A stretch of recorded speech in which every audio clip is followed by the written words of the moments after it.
Assalamualaikum warahmatullahi wabarakatuh. Sebelumnya selamat datang di podcast Bronomi, Bro Ekonomi. Sebelumnya perkenalkan, nama saya Raka Maizar Pratama. Saya di sini sebagai host yang akan membantu podcast pada hari ini. Hari ini kita akan membahas topik yang sangat penting dan relevan nih dengan kehidupan sehari-hari kita, yaitu mengenai kegagalan pasar. Kita semua sudah tahu bahwa pasar adalah tempat di mana penjual dan pembeli bertemu untuk melakukan sebuah transaksi. Namun, apa yang terjadi ketika pasar gagal dalam menjalankan fungsinya dengan baik? Hari ini kita akan membahas tentang kegagalan pasar yang baru-baru ini terjadi nih di Indonesia, yaitu mengenai pasar minyak goreng. Menurut berita yang dirilis oleh Kompas, kegagalan pasar minyak goreng telah memicu keresahan sosial di kalangan warga. Mari kita coba untuk memahami lebih dalam tentang apa yang sebenarnya terjadi, apa penyebabnya, dan bagaimana dampaknya terhadap masyarakat. Tapi sebelum memasuki pembahasan kita, pahami dulu nih apa itu kegagalan pasar. Kegagalan pasar terjadi ketika pasar tidak mengalokasikan sumber dayanya secara efisien. Terdapat beberapa sumber kegagalan pasar, antara lain yang pertama pengetahuan yang tidak sempurna antara penjual dan pembeli. Lalu ada kekuatan pasar, di mana perusahaan memiliki beberapa elemen kekuatan monopoli, contohnya monopoli dan kolusi.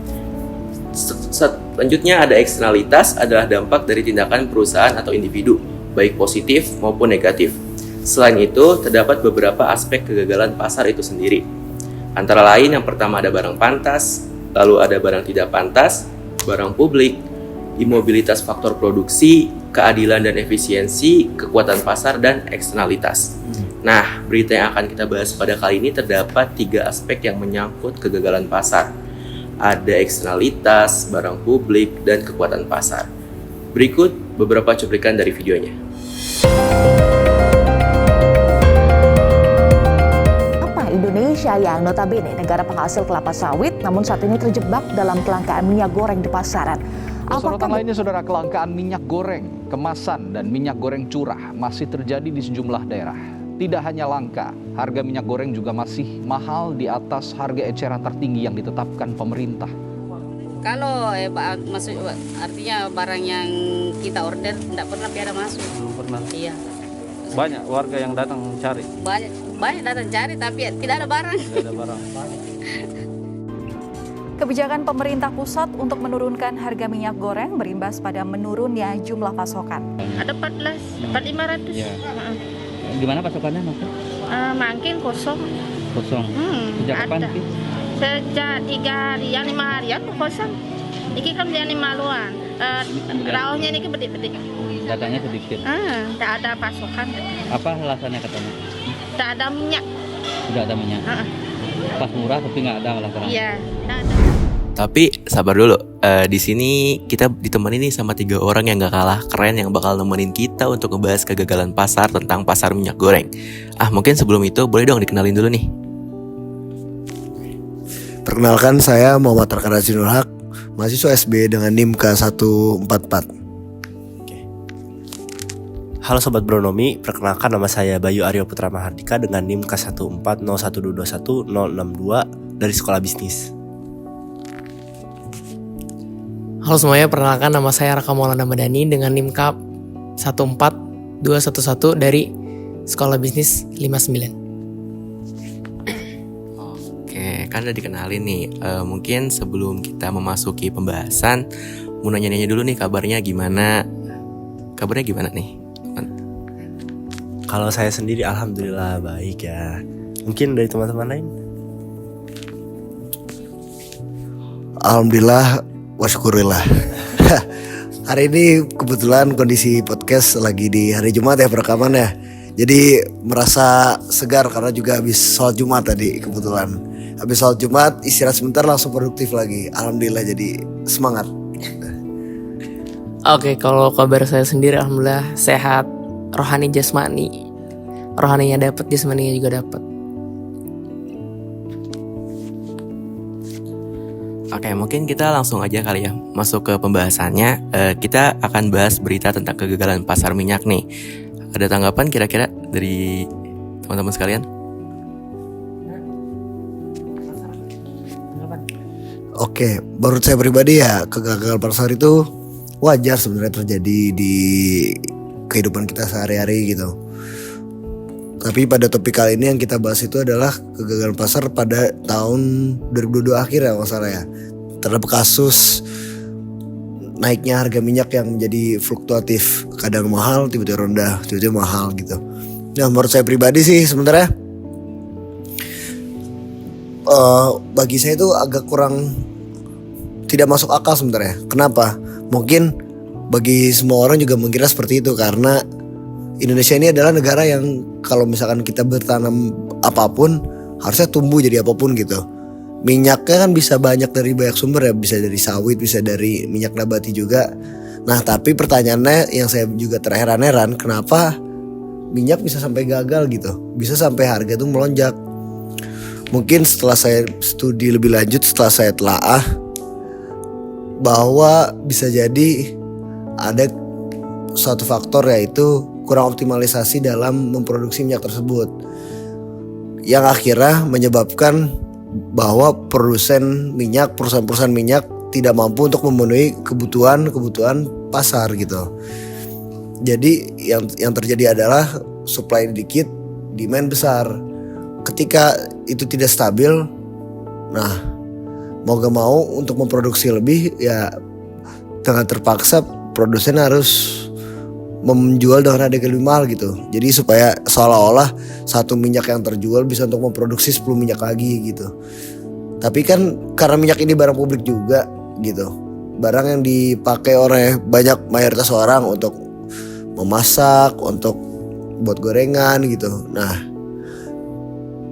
mostly mayoritas tidak bisa menghadapi kenaikan harga yang begitu pesat gitu dengan kurun waktu yang sangat sedikit. Jadi seolah-olah tidak ada kabar, tidak ada apa. Nah merujuk ke informasi ketiga yaitu asymmetric information, bahwa tidak ada kejelasan kabar dari produsen dari manufaktur minyak tersebut dengan konsumen, dengan pasar.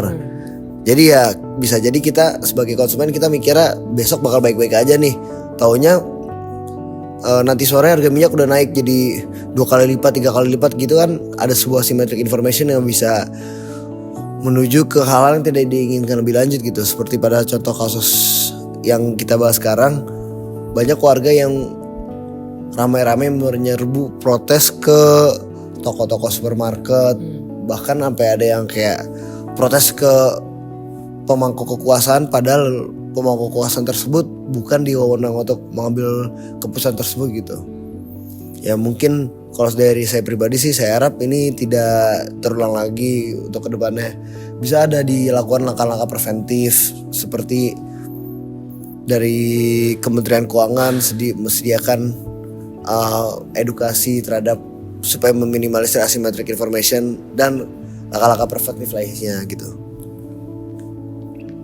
Oke, tadi dari Raka ya. Mungkin selanjutnya ada lagi nggak nih kira-kira? Oke.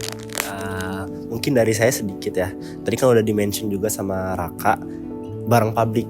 Jadi saya pengen ngejelasin dulu, barang publik ini barang yang dikonsumsi oleh banyak masyarakat. Tadi udah dibilang juga di banyak penduduk, tapi biayanya tidak meningkat seiring dengan pertambahan jumlah konsumen. Kan di Indonesia ini mayoritas menggunakan minyak kan, ya menggunakan minyak untuk sehari-hari ya.